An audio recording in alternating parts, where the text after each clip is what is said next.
Hello, and welcome to 97.9 Unity Radio, the best MMA show in all of the 508, and I would say basically Central Massachusetts alone. This is the MMA Report, Frosty Talk, and I'm the best podcast radio host in the universe, Steve Cully. With me, as always, my cohort. All he does is teach. Well, no, he trains first, then he teaches class, and then he just beats ass. Tyler, the Marauder King. Tyler, it's great to see you. Great to see you. You turned your hat backwards. I thought you were going to make a statement.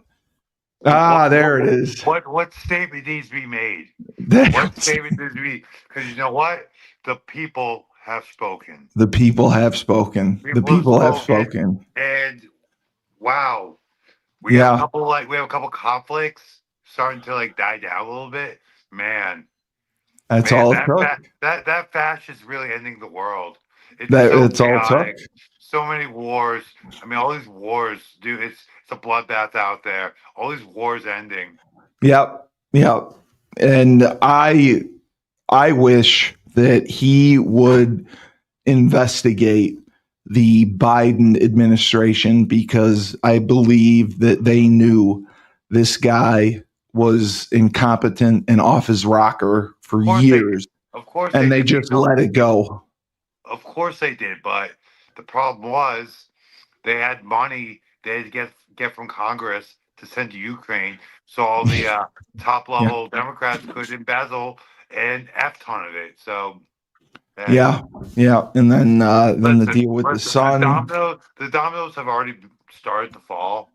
There's a reason they tried to assassinate President Trump twice. I mean, twice. Think what you will about his past. Judge him by every little soundbite you hear. But 2016, I very admittedly heavily was not a big Donald Trump fan in 2016. Really? I saw what he did when he got in office. I saw how much my Bitcoin, how much my stock portfolio grew under Trump. I saw how cheap gas was. I saw my grocery bill steadily falling. I saw programs for underprivileged communities start to blossom and pop up.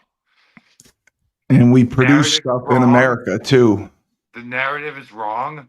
The narrative is manufactured by the media. Exactly. Look at the results of what's actually happening and make your own assessment.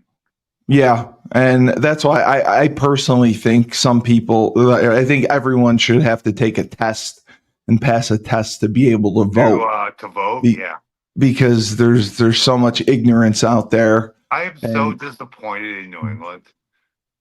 Your state is ridiculous. Oh, dude, you're so blue. I think there's 2 or 3 red counties around the area, and that's it. And there's only 2 state senators that are Republican, which is crazy.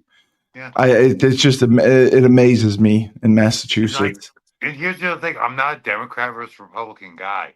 I have the utmost respect for Tulsi Gabbard and Robert. I like Tulsi Gabbard. Yep. Robert F. Kennedy.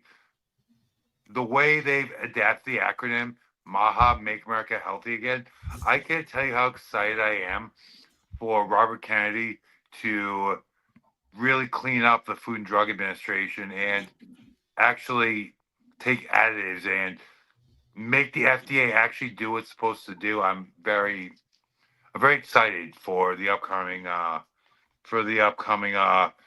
Trump, the second term, and everyone that wants to cry about him being sexist or anything like that.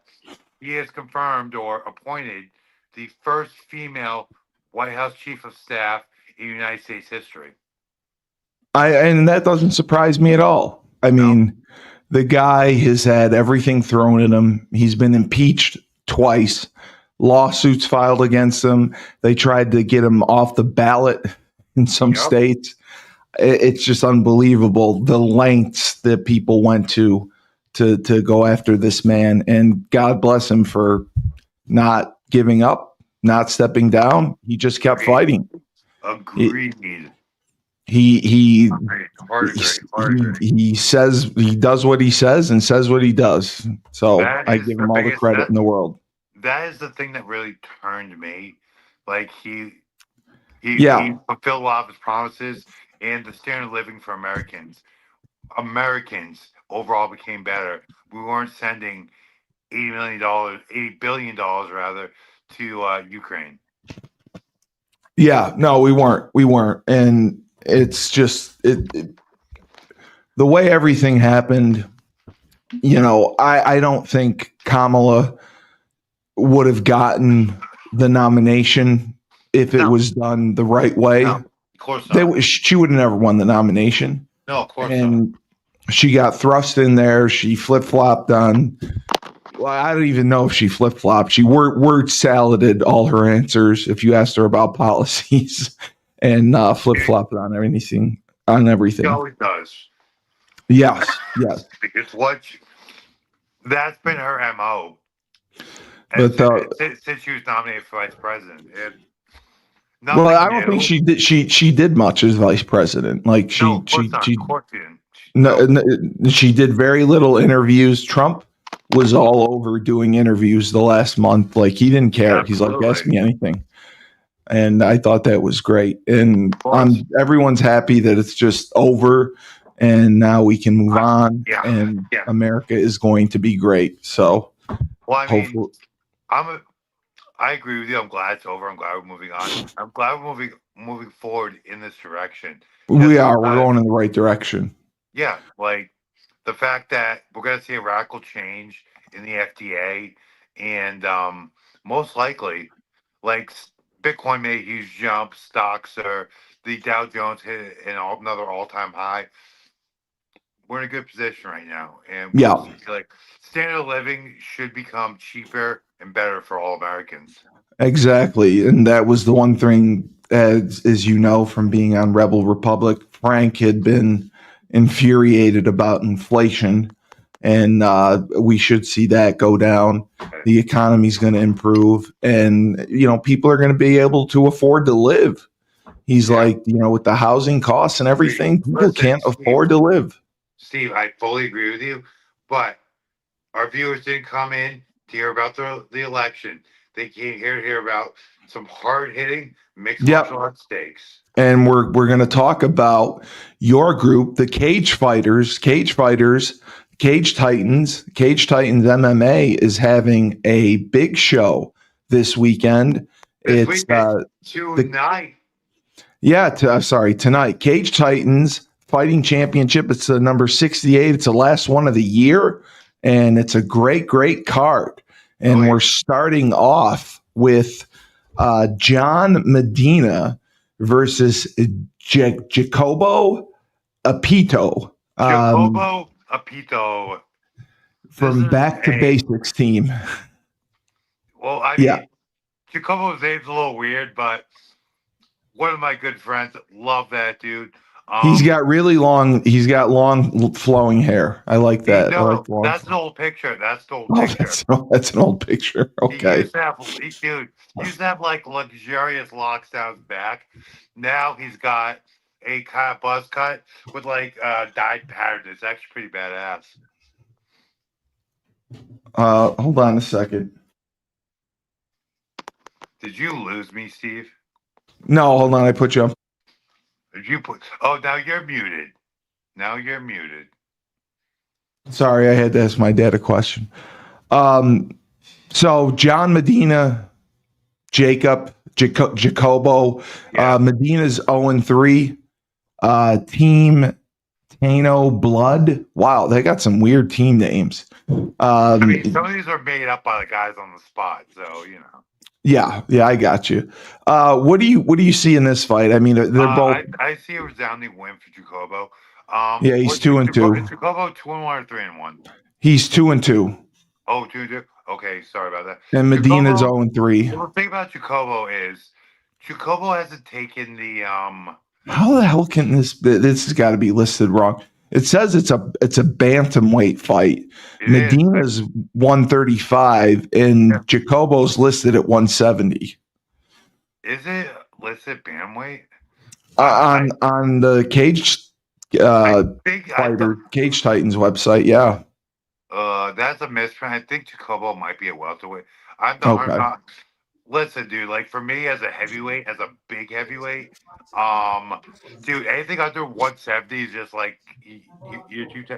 Unless your name is Ozzy Martin, you're too tiny for me to care about.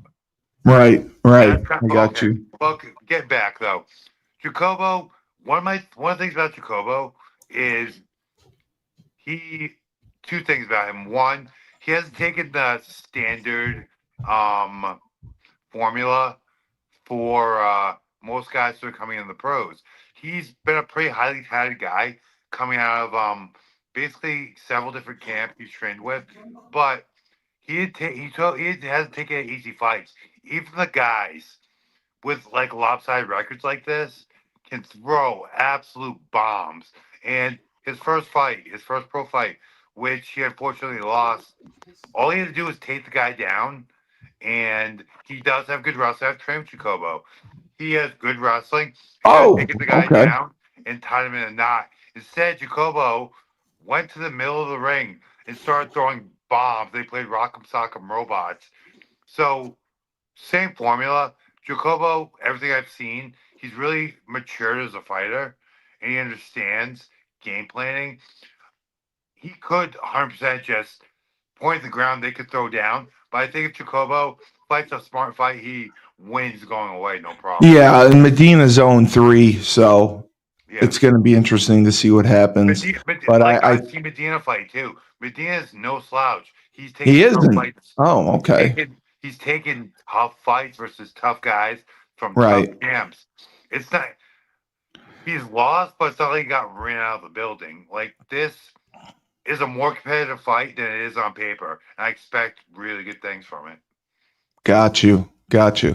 The next fight on the card is a catchweight women's battle at 140.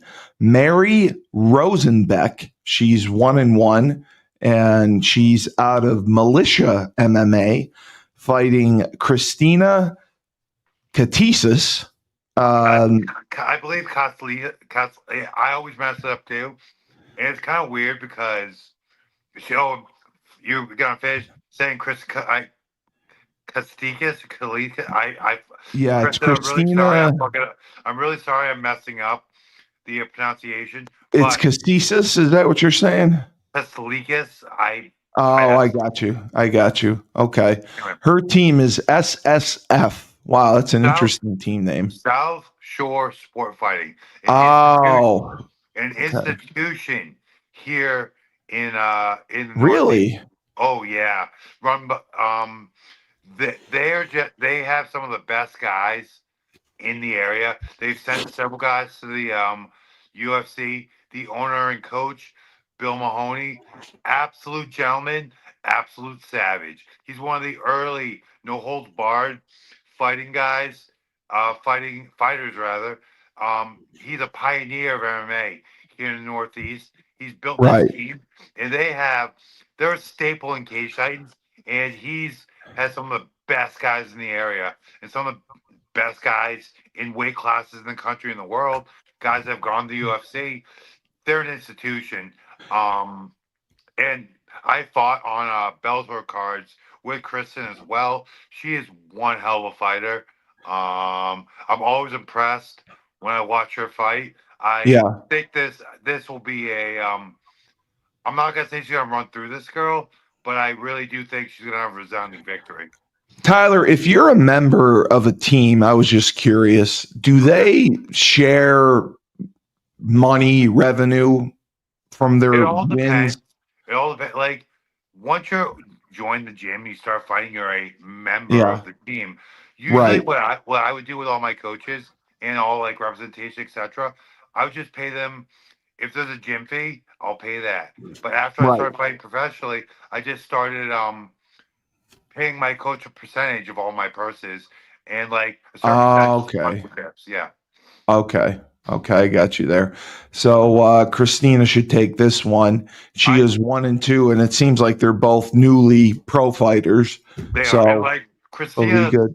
Christina's done nothing but take tough fights. Like I said, like Do you know how old she is? It doesn't list her age. I was just I curious what think age she's range. late. I think she's late 20s, early 30s. Oh, good. Okay. Okay. So But like, she's young enough. yeah, oh yeah, like she puts together a few wins. She could find herself in one of the big shows, no problem. Absolutely. Absolutely. The next bout is Aaron Tracell Yes. versus Marty Navis. Tracell is 5-6. Woo-hoo. This is my pick for a fight of the night. So, Really? oh, 100%. So, Marty Team City Young is Tracell. Excuse me, Steve. City Yep. on Tong, it's tied. They are C an Young. institution. Oh, wow. There, Okay. it's an institution here in Boston, run by the great Mark Delagrade. He's a longtime Muay Thai practitioner, Muay Thai coach. He's one of the original coaches for Kenny Florian, one of the great fighters come out of the Ultimate Fighter. They've had a plethora of UFC fighters, and Coach Delagrade has coached lots of huge names in the UFC. Guys like George St. Pierre. Right. Wow. Yeah, guys like George St. Pierre. Who? I'm trying to remember the name of one of the other guys out of George's gym. He's done a lot of work with TriStar up in Montreal, which is George St. Pierre's home gym. Um, Tercel is one of the best athletes, in my opinion, on the scene here in New England. Like, I forget what his nickname is, but it's like very fitting. He's just explosive animal. He's the one place where he lacks a Yeah. little. I don't want to say lacks, but might be a little behind some of the other guys. Is the grappling department. His last fight, he fought Kyle Hill out of Nosos. Shout out Nosos. Shout out Devin Powell. And perfect game plan. Forced Aaron into the grappling realm and was able to get his back and choke him out. So Now, Tyler, I'm looking at the card. yeah, There's several members of the SSF team. yeah. If you're a team member of SSF or a team member of Pena or whatever, do all those teams fight out of different gyms, or do they sometimes Most of are the they time, in the like same gym? if it's a large association, they'll be fighting out of like different satellite gyms sometimes. Okay, okay. But like no, Sityodtong is about the actual Sityodtong gym in Somerville is about nah 6, 8 miles away from where I'm sitting right now. Maybe actually Oh, probably less. Probably about oh 5 miles wow. from where I'm sitting right now. South Shore Sport Fighting is think about a 15-20 minute drive down Okay. 93. Maybe like 30, 35 right now since it's Saturday. But yeah, like And locally, yeah, there'll be associations like my gym, Connors Martial Arts, my original gym.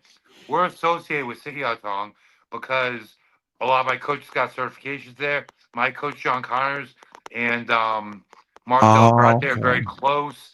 They train together still, so there's a lot of that association within. But getting back, Aaron Trussell, Yeah, Marty Navis is out of the Lawson MMA. Lozon, Lausanne. training under the great Joe Lozon, one of the greatest fighters, one of the best lightweights in UFC history. Most performance of the night bonuses ever at the time Wow, he retired. really? Oh, Joe And Lozon is an absolute was as a fighter an absolute dog in a highlight show that would bleed for days and put on these amazing performances. Now let me talk about Marty Davis. His last fight, abruptly retired off of what I believe was a win. It might have been a split decision loss. It was a close fight. He, much like 6-4 Ruiz, record. made a rash decision Yep. and It's based walked off away. emotion, probably. Yep. Oh, of course, it's always part of it. Yeah. But that's why I've never retired in the cage because, like I said, I have fought in what 3-4 years, but I still got one left. But Yep. Always, always, oh, always. we'll talk about that a little later. But Marty Davis, absolute dog. When I think about Marty Davis, I think about the Juggernaut from Marvel Comics. This guy will come forward, Well, slam you on your head, he's 6'4". throwing Yeah. power punches. If he gets you down, you better get up. You better cover up because he is throwing hammers from the top. Marty Davis is a dog. He is always going for the kill, always trying to finish the fight. This fight has fireworks written all over it because Well, you have two high octane power athletes coming at each other, not looking to finesse it, looking to smash it. but even with the height difference, Trisell's only 5'6" and Marty is 6'4". Oh, I'm sorry, that's the record. My apologies.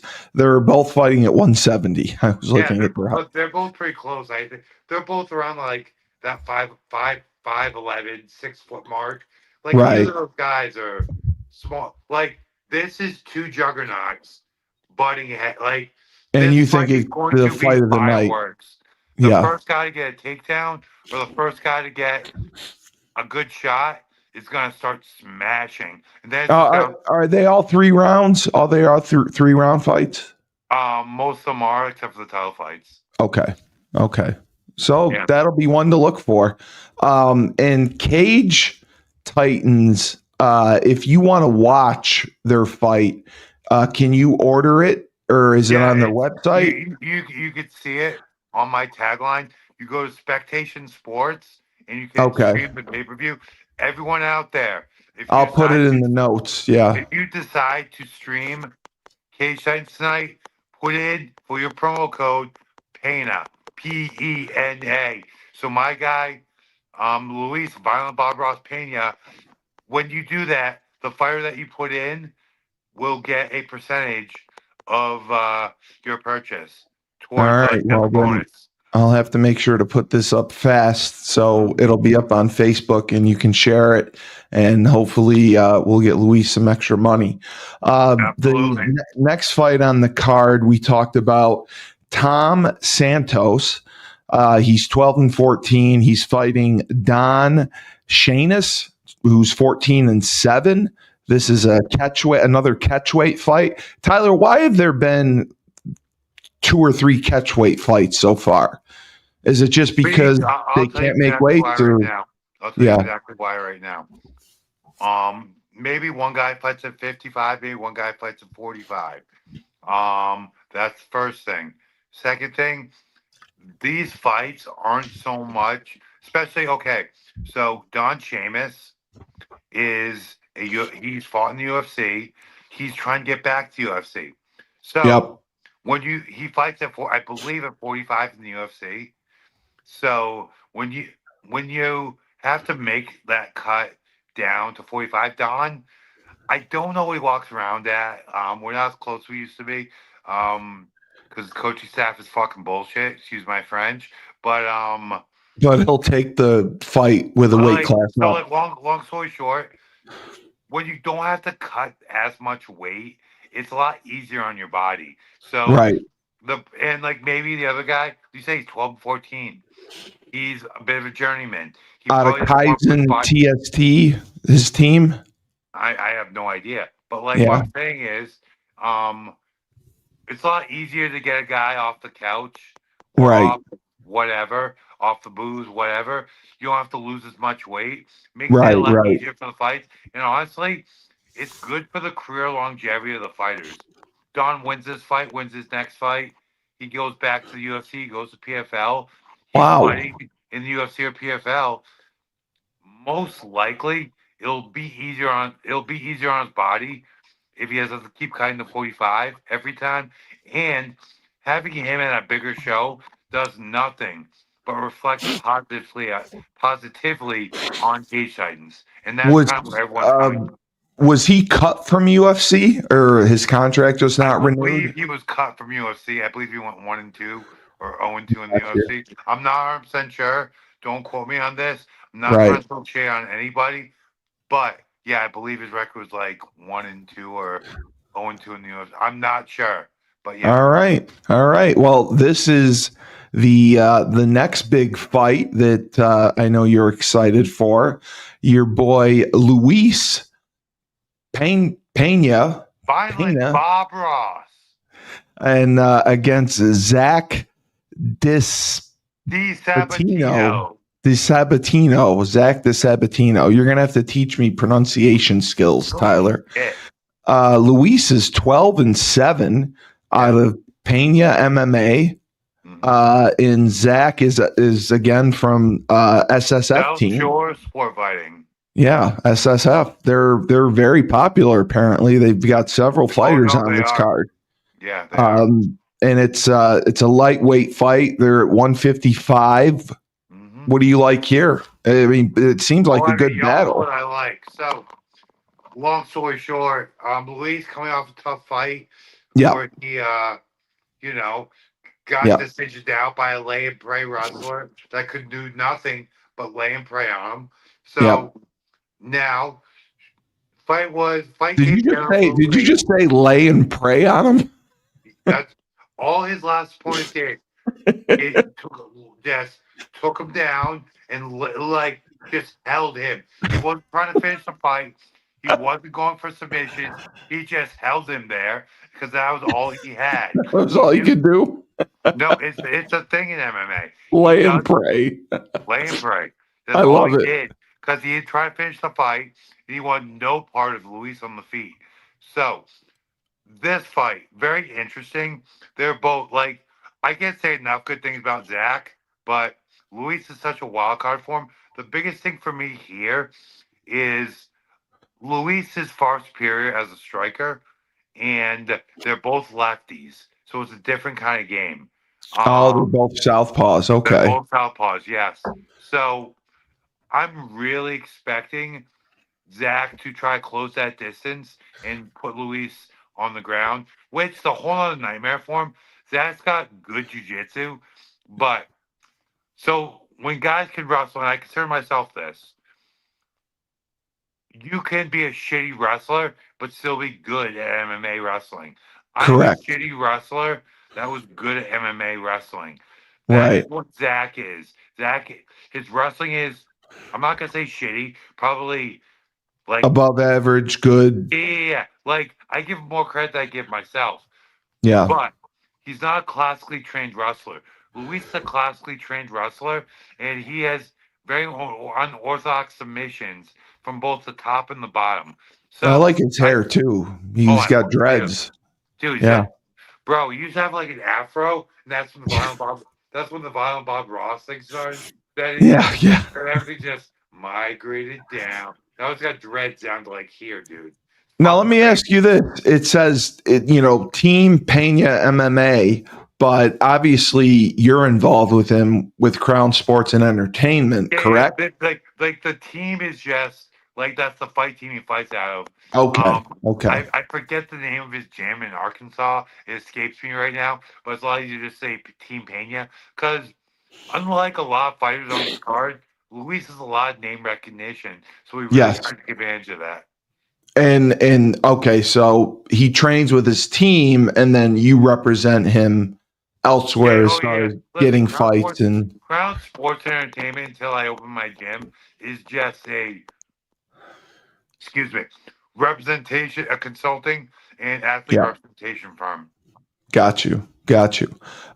In the semi-main event, it's a bantamweight fight. Chris Motino. Yes, he's 13-6, and I love the team. The Northeast Cartel. Is that what the team name is? Any cartel? No. New England Cartel. Called New England Cartel. Shout out Kelvin Cater. Shout out Tyson Chartier. Yeah. New England Cartel is one of the more elite teams here in New England. It's run by Tyson Chartier, who is actually a former fighter at Sehiotong. He built his own representation firm, built his own team. He represents UFC fighters Calvin Cater and Rob Font, and has a plethora of promising young fighters here in the Northeast scene. One of them being Chris Motino. Chris Motino actually fought Sean O'Malley on short notice. Didn't get knocked cold, but got his face a little changed. Again, UFC veteran, hell of a fighter, and he's fighting an absolute legend and a dog here in Johnny Cupcakes Campbell, the Cage Titans commentator. Mr. Cage Titans is one of his nicknames. Cupcake. Oh, dude, he comes out to "I Want the Cake." The Cliff Royal Hall goes effing insane. This Yeah. fight, like honestly, Johnny is getting a little older there, but tremendous athlete, unorthodox technique, tremendous submission skills, and an absolute dog. Chris Motino, He's got toughness, cauliflower ear really bad. dude. Toughness. Okay, Chris Motino, toughness for days. Really grew from his first stint in the UFC. Oh, This okay. He is was in UFC. Yeah, this is such like this to me is a really pick 'em fight. Like Cupcakes has been up and down his last several Yeah. fights, Yeah, but 22 and 16 overall. like if a dialed in, determined Cupcakes comes, he's a problem for anyone at that weight class. Chris Botino, bro, you better bring a sledgehammer with you. Hit that kid in the head with, because he's got a chin made of effing marble and granite, dude. He's an Wow. absolute beast. A Very hard skillful chin. fighter. Former used to fight at Regiment Training Center with my boy Jorgen De Castro. Um, very tactical, strong, determined. Honestly, this is such a hard fight for me to pick. Like I love both these guys. They're both tremendous fighters, but I tend to lean towards Motino because he gets this win. Most likely, he's going back to the UFC. Yeah, yeah. I'm gonna go with the veteran here. I think Johnny Campbell puts it Dude, together. and like honestly, you know me, And I love talk ass, but you that's not a said that bad he's pick. got a chin of Not granite, so I take the chin of granite. we'll see. Like That's on why. the like I would go with Motino like just based on the numbers, but dude, if Johnny throws a lot of unorthodox technique, I'm not gonna. If Johnny could turn a spinning back fist and crack Motino on the chin, like if Motino doesn't mind his P's and Q's, there's a really good chance that Johnny could catch him and put him out. Okay, that brings us to the main event, the pro heavyweight title fight Banger, for banger. Cage Titans Fighting Championship 68, the last one of 2024. A man you just mentioned, Jorgen De Castro The from Mad Titan Jorgen De Castro. the Regime Regiment NT Training team. Center.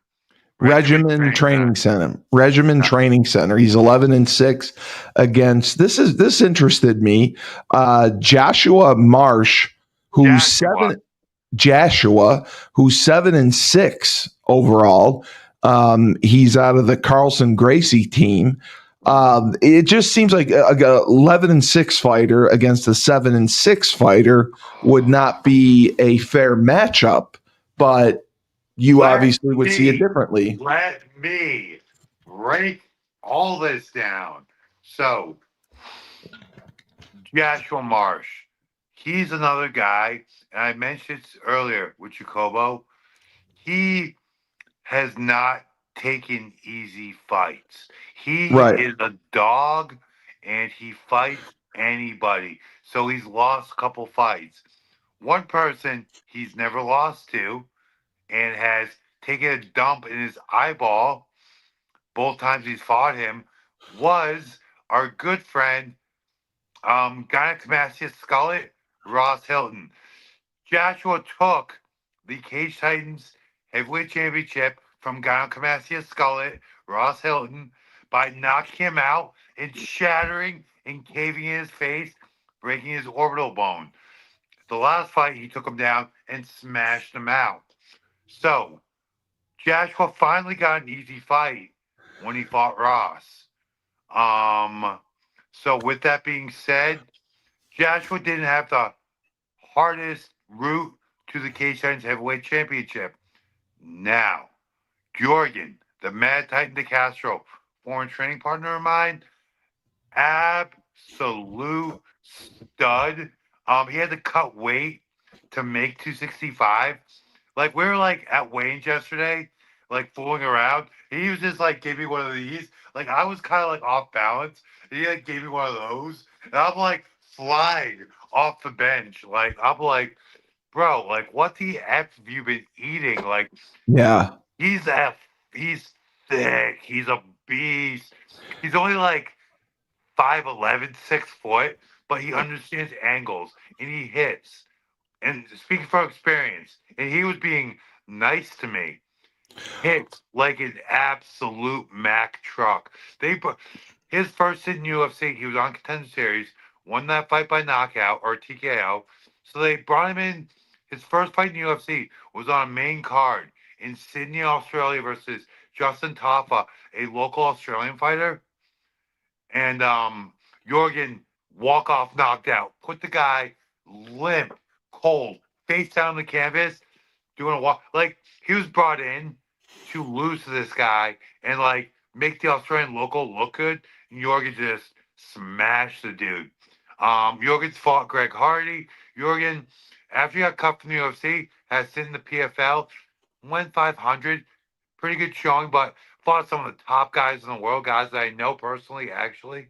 And, his contract was renewed. So he's been free of PFL, he has won every title in New England. He is Oh, now the New England wow. fight. So he's a CES heavyweight champion. He's the New England Fights heavyweight champion. Quick side note there have been two heavyweight champions in the history of New England Fights. Jorgen DeCastro and Tyler King. And Tyler King. I That's know. I right. know. I know. So And I now have to he's remark, you what? have very nice eyes. I never noticed that. Oh, thank you. You have beautiful blue eyes. I never knew you Thank had you. blue eyes. Well, they're blue and green. They're going a little more blue right now Oh, they're because hazel. I'm Yeah. Okay. when I'm like in danger mode combat, like my eyes will get way more blue. They do. Um, They change. Like yeah, they change. Like that's crazy. they're usually more green, but like Yeah. I'm getting close. Like You're getting in the this is the fight first mode. time I've ever been seen in public. The damn Yeah. like it is weird for me. I'm Yeah. like when my guys are fighting, I You're fake more it really nervous. well, but Yeah. like I feel some kind of way more so than when I was fighting on a Yeah. regular Of course basis. you do. It's the same thing, So like when I was it's actually coaching. good to know if my eyes are like doing the thing. Like Yeah, your eyes look that's good. a really Your good eyes look sign good.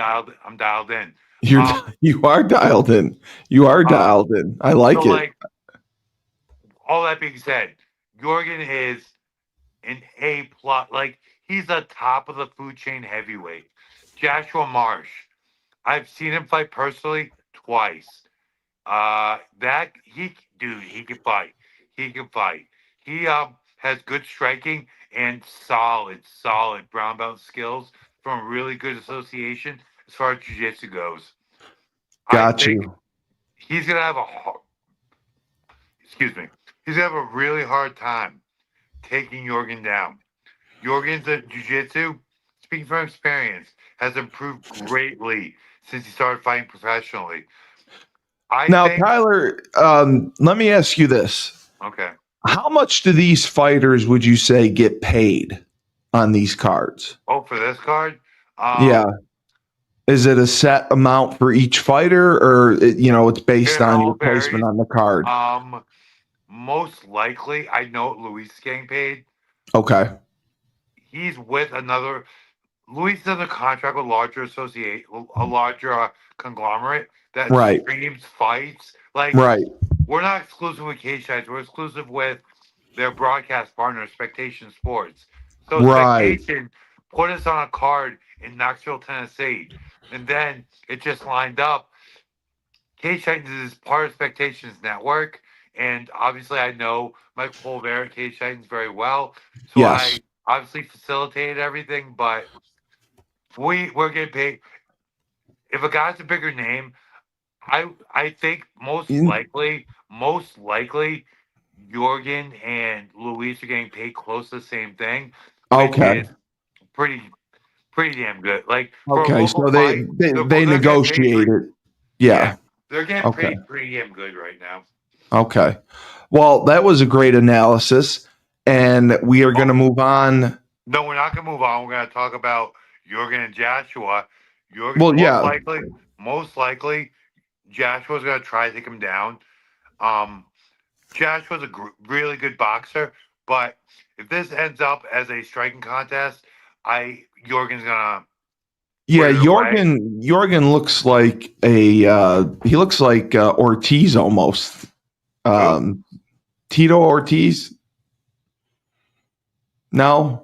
Jorgen does not take that back. Jorgen does not look retarded. Jorgen does not look like he has Down syndrome. Take that back. Well, the guy that played in the A team, he played BA in the A team. You're talking about freaking Quentin Rampage Jackson. He looks like Rampage. Yeah, that's what I'm thinking. I'll He looks take like that. Rampage. Yeah, dude. He looks like Rampage. Like everyone says, hey, everyone out there, radio, excuse my French. Everyone's like, Rampage has the craziest retard strength of anyone ever. Like everyone says that. Speaking from experience, Jorgen has crazy both punch power and retard strength. Like back when That's a good way to put it. dude, he is so like yes, like I said yesterday, I was sitting on the edge, like we're on a bench kind of thing. And I'm sitting on the edge, and he just like gives me like one of these, like, hey, and I'm like, bro, like, and I like fell over. I had to like get up off the ground. I'm like, dude, what the He F? knocked the hell out of you. He's like, bro, he's got a thick Portuguese accent. He's from Cape Verde. He's like, bro, you getting skinny. Like, what are you getting so skinny for? You guys are eating more. I'm like, I mean, you're right, Jorgen, but Jesus Christ, you're strong, bro. Like, I'm 235, 240. Like, I'm not a small guy. No, but I know you're not 265 like you're 270 like you used to be. So I get that, but you look a lot better and you're healthier. So that's good. So your official pick for the fight would be Jorgen. Oh, hell yeah. Jorgen Castro and new. Joshua, I appreciate you breaking Ross Hilton's face. The guy scratched his skullet, needed an attitude adjustment. You gave it to him. I mean, I'll give him his final one, and we might find out about that tonight. But yeah, Jorgen Castro all day. All right. So now we're going to move on to PFL, who have just announced their finals for the season, the championship. It's not going to be in January. It's going to be November 29th in Saudi Arabia. And it's all championship fights. So we're going to run through this card just briefly, and we'll do it in more deeper analysis as it approaches. But it's a little strange how they have it set up, which I had wondered about. But we'll start where they have it. Apparently the openers, the heavyweight championship, it's going to be Goltslav versus Popov is the matchup. And we followed both of them. They were undefeated during the PFL season, both going 3-0. Popov is 19-1-0, and Dennis is 35-8-0. Dennis is 6'5" and 247.5, and Oleg is 247 as well, and they're both fighting out of Russia. Wait, say the last names. I always think about. I think about these Baltic Russian fighters. Yes. I think last name. So, which Popov and Goltsov. Oh, yeah, okay. That's what I thought it was. Just wanted to make sure.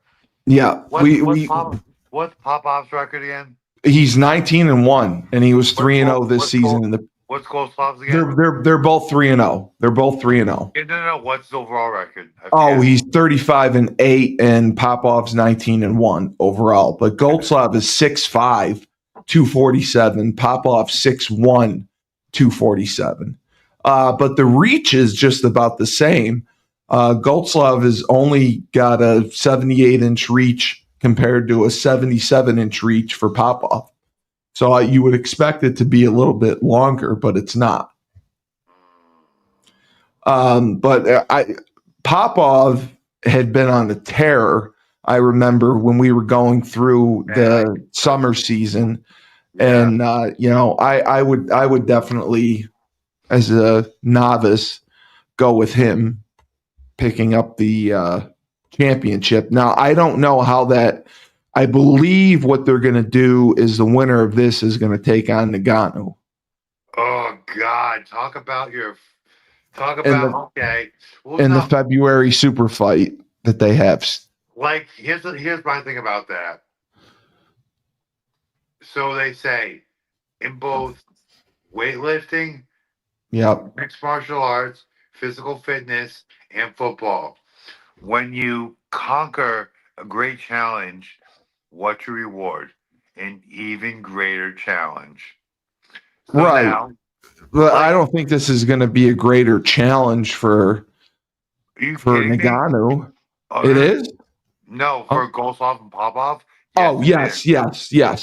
You're right. Yes. For them, yes. It'll be an even greater challenge. Yes. I think it'll be a bigger challenge for Francis than his last fight. His last fight, like, really? Well, yeah, he won in dominating fashion in 3 minutes. Yeah, so exactly. And that guy was. So there's a term I use it with physical fitness, training, jiu-jitsu, MMA. Big for no reason. Some people them, and they're just big for no reason. So I forget his one's name. Ferrara, yeah, the 6'8" guy. He was kind of big for no reason. Like, he was like. Well, he got taken down, which nobody expected. I never expected him to get taken down. He was competent as far as everything in mixed martial arts, but he was kind of big for no reason. So, like, some of the guys from last season, like, the quality of fighter from last season to this season to last season is pretty stark, in my opinion. Like, PFL's done a nice job. I really do.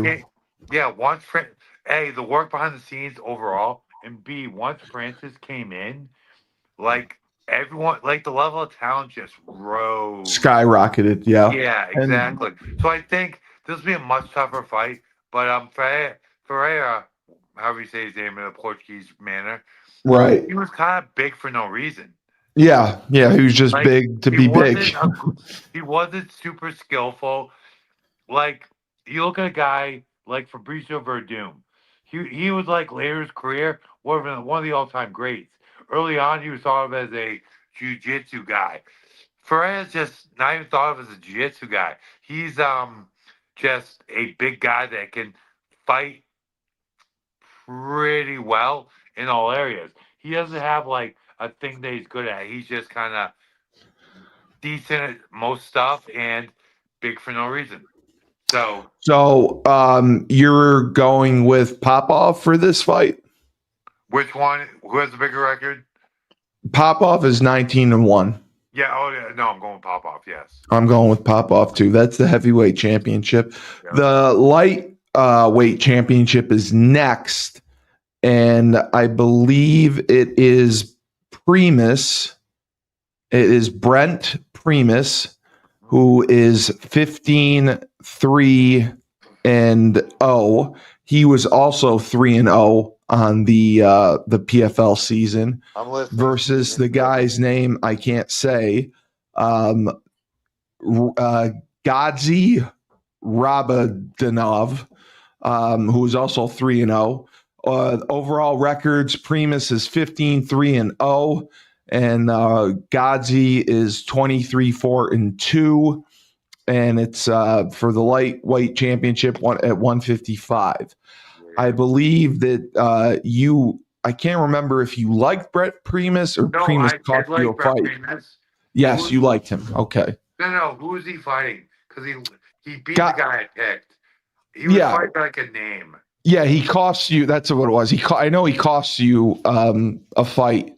with betting on during one of the matchups during the season. I'm trying to remember who he fought though. It was some. I'll look it up.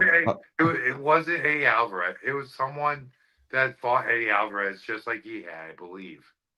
Yeah, I'll look up his bio, but I remember because he cost you and you were not happy about it, and but you were a fan. You were a fan, but I thought his activity and his age would have caught up to him. That was kind of my thinking, but hey, age just number. He's honestly guys that fight. Go ahead, sorry. He fought Collard. I don't know if that was the guy you picked. Yeah. Okay. My thing Collard was the guy. Clay Collard was like he had a higher, big harder. I'll say I forget. I'll just use the football term harder strength of schedule. You know what I'm saying? Yeah, he fought better competition. I got you. Exactly. So that's kind of what I was thinking. And I was looking at Brett Primus's age and okay, he's been he had been through wars with Eddie Alvarez and another one of Bellator's longtime big name lightweight champions. So I was like, hey, maybe he'll catch up. I think it's about that time. Clay Collard's a bigger name. Clay Collard fought better competition. And Brent Primus said, hey, Tyler King. Cool story. I'm taking your money. Yeah. So what I took from that is Brent. Well, he's only had 18 fights, so despite his age, 18 fights isn't that much, right? The thing I take from it is Brent Primus is just one of those freaks. Okay, so you would get those guys where age isn't a factor, they're just freaks, and Brent Primus is one of those guys. Would you take him? Are you picking him over Godzi, who's also 3-0, 24-2? Brent Primus, yes. All right, I like it. The next matchup is the welterweight championship, which is Magomed Umalatov versus Shamil Musav. We've talked about both pretty extensively. They are both Russians, I believe. They're both 3-0 on the season. What made you think of that? Yeah. and they're both undefeated. They're both, Magomed 17-0 and Shamil's 19-0. So this could be the fight of the night for this card. You got two undefeated Russians battling it out. Absolutely. And I know that you had really liked Magomed. Do you see him being victorious here? Do you see it going 3 rounds? These fights aren't 3 rounds. They're 5 rounds. Sorry, right? Yeah. Yeah, I'm going Magomed. I've just been super impressed with his performance along the arc of the season, and I don't think he won any fights.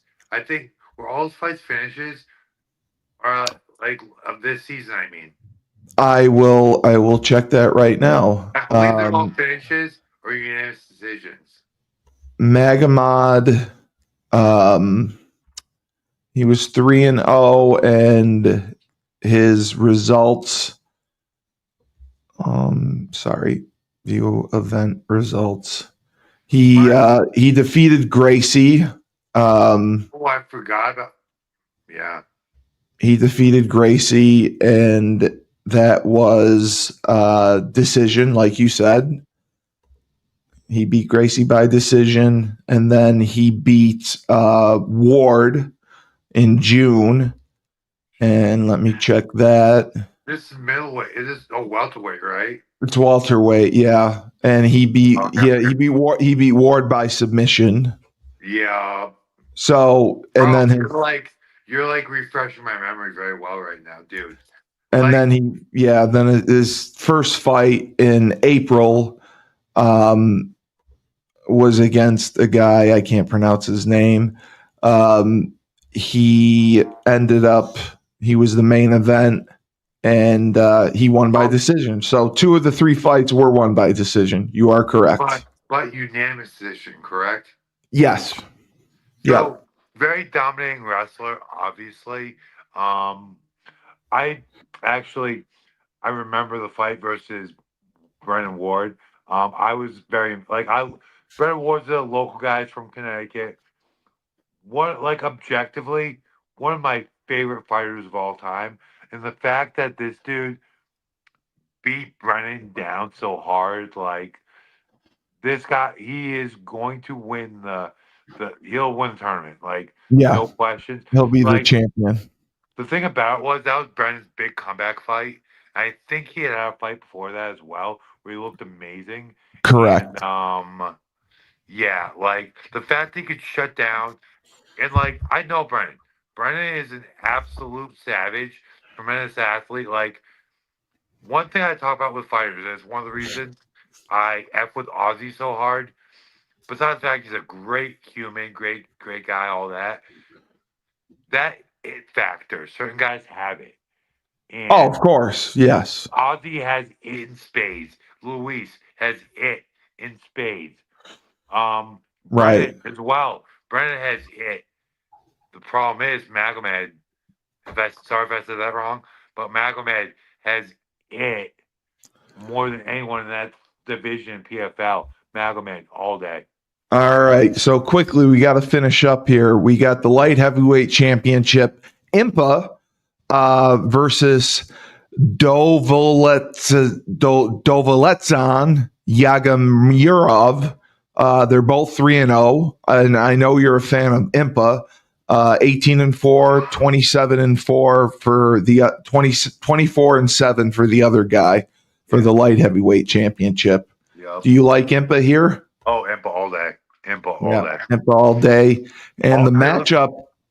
Thing is, like, another thing PFL's done, identified undefeated fighters that have a lot of potential and done a good job with matchmaking, both testing them, but not being dumb about it. Like not giving like guys that like giving them good matchups, but not putting like a world class wrestler against a kickboxer with a little bit of like stuff like that. Yeah. They've done a real good job with the matchmaking and they've kept it pretty balanced.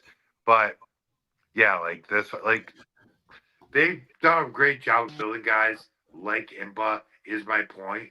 And yeah, like I'm gonna be saying Impa all the way because guy is again another guy with it. He's a great athlete. Yeah. Okay, so the next matchup we have talked about because we like both fighters, and it's the semi-main event, women's flyweight championship. It is Dakota Decheva versus Talia Santos. Both 3-0. Dakota's 13-0. Like you said, she could be the next superstar, the new face of PFL. Santos is 22-3, and they are both 125. Let me throw in a zin for this one. Remember when I said earlier that PFL's doing a great job of people? Yes. Yeah, they've done a great job with Dakota.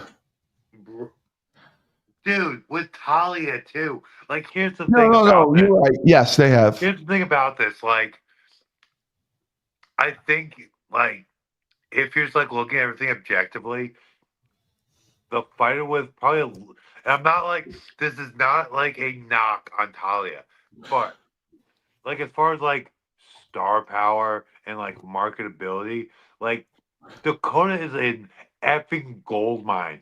She's well spoken. She's beautiful. She's a family person.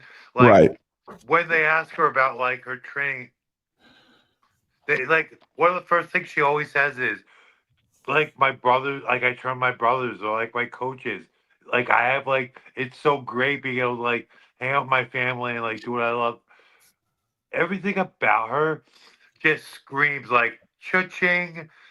And like as far like for me, and like I'm one of these purist type guys. Not so much as like some of these like some people are like huddy tidy about like MMA and everything, but so I'm a bit of a purist. That girl has she checks all the boxes. She Right. has look, she can talk, she's like goddamn. Yeah. And Yeah. I hear you. at the end of the day, she could throw down on such an elite level. Like she is the total package. She is going to be famous. She's going to make an F ton of money in this sport.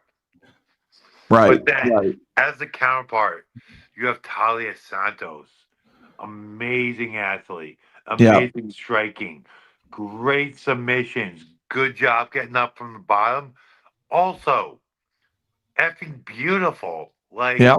Yep. PFL, Great I matchup. think they put these two on opposite sides of the bracket, and they were like saying, They like, were hoping for this I matchup. hope these Yeah. two make it to the finals, And and they they got their did. wish. Yeah. Props to Ray Sappho.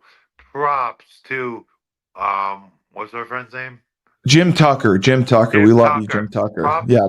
props to everyone at PFL. Tremendous job putting this Yeah. tournament together, and Yeah. I'm glad. Like, I'm glad this fight came up for this because I think they're both going to be stars. The winner of this fight is going to skyrocket to Yeah. stardom. I'm going with Dakota. I think Dakota's going to win. Yeah, me too. I Hey, agree. Dakota. All right. Dakota. I know she's going to call you. No, Dakota. At Tyler King 52. Yeah, she'll call you. All my contact information is in the show notes. Yes. Yes. Yes. We'll make sure. I don't We'll care. make sure. Just like my Instagram stories a couple times. Don't Yes, worry. It does. she'll do that. And then finally, quickly, the featherweight championship is the main event. Brendan Loughnane is fighting Tamir. Tamur. They're both 3-0. Loughnane's 30-5. Tamur is undefeated, 17-0. Quickly, who do you like here? Like I'm leaning towards Schumer. Yeah. Like, here's the thing. I don't like the British, so I'm going with Tamir. There's veterans and there's veterans. Tamir is a veteran. His opponent is a veteran. Right. But like you said, I see Tamir as more the complete fighter, whereas his opponent, British. But then again, I talk shit about talked S about British and their Yes, you have. But what was I'm sorry, its last name escapes me right now.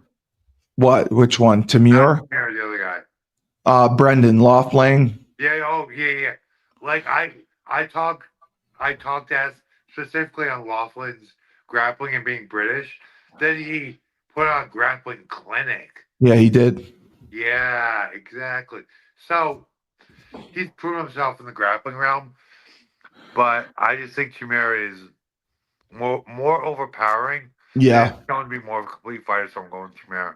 I'm going with Tamir too. We have to thank our sponsors at the 42nd Brew Co. 42nd Brew Co. They offer a variety of Pilsners, IPAs, and lagers. Owner, former teammate, friend Steve Darby. They are in Kingston, Massachusetts, and they are also a sponsor of Cage Titans MMA. Check them out, and we will get this podcast up ASAP. So you have Tyler's predictions. And for Tyler King, everybody, just so you know, tonight, Cage Titans will be live on the BetMGM app. So the BetMGM app, okay. The BetMGM app. So take my predictions. Yes, make some money. Make some money. Make some money, y'all. Parlay all my predictions. I agree. Tyler King, all he does is train, teach class, and he beats that ass.